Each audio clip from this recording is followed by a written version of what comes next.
నా ప్రియమైన బిడ్డా, నా మాటలు జాగ్రత్తగా ఆలకించుము. నేను ఎన్నిసార్లు చెప్పినా నీకు అర్థము కావడం లేదు ఎందుకని నేను చెప్పాను. మనుషులను నమ్ముతావు, మనుషులు మాటలు వింటావు, వాళ్ళ చెప్పేవన్నీ నిజమే అని అనుకుంటావు. కాని నీ దగ్గర ఒక మాట, వాళ్ల దగ్గర ఒక మాట, ఇక్కడ మాటలు అక్కడ మాటలు ఇక్కడ చెప్పి నిన్ను నమ్మించి మోసం చేస్తారు. నీకు అర్థం కాదు, తెలియదు. వాళ్ళు చెప్పే మాటలు నిజమనుకుంటావు. నీ వెనకాల గోతులు తవ్వుతారు సుమ. ఎందుకంటే మనుష్యుల బుద్ధి నాకు తెలుసు కాబట్టి నీవు ఎవరిని నమ్మాలో ఎవరిని నమ్మకూడదో అయోమయంలో నీవు అనుకుంటావు నాకు మంచి చేస్తారు కదా అని. నీ చుట్టూ ఉంటూ నీ దగ్గర నటిస్తూ వేరే వాళ్ల దగ్గర చెడుగా చెబుతారు. నిన్ను హేళన చేస్తారు, నిన్ను చులకనగా చూస్తారు. నీ దగ్గర డబ్బు ఉంటే నిన్ను పలకరిస్తారు, నీ దగ్గరికి వస్తారు. నీ దగ్గర ఏమీ లేకపోతే నీవెవరో నేనెవరో అన్న కాడికి ఉంటారు. అలాగే నీ తల్లిదండ్రుల మధ్య, నీ అన్నదమ్ముల మధ్య, నీ అక్క చెల్లెల మధ్య, నీ బంధువుల మధ్య, నీ కుటుంబీకుల మధ్య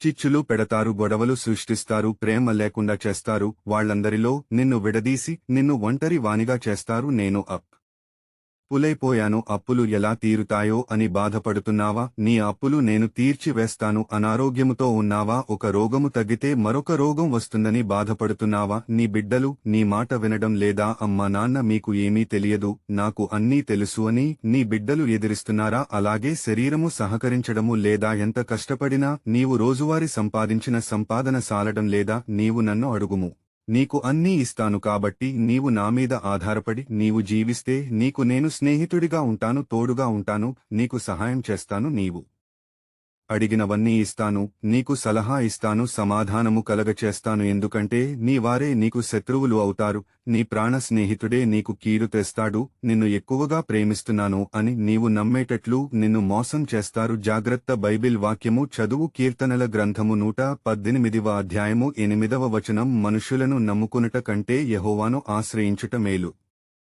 నా బిడ్డ, నీవు మనుషులను నమ్ముకుంటే వమ్ము చేస్తారు. ఇకనైనా అర్థం చేసుకో. నా మీద ఆధారపడి జీవిస్తే నీకు సమస్తాన్ని నేను ఇస్తాను. నీ దేవుడను ప్రభువుడనైనా యేసయ్యను మాట ఇస్తున్నాను. ఆమెన్.